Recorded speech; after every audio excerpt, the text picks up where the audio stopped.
приказната за наставничката Маја и 4 ученици кои што го чуваат од заборав училиштето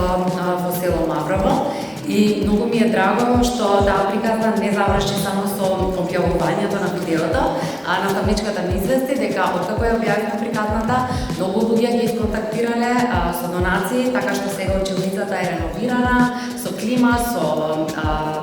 со друга опрема која што им била потребна и според мене тоа е најголемата вредност на новинарството, кога можеме да поттикнеме промени со приказните кои ги правиме.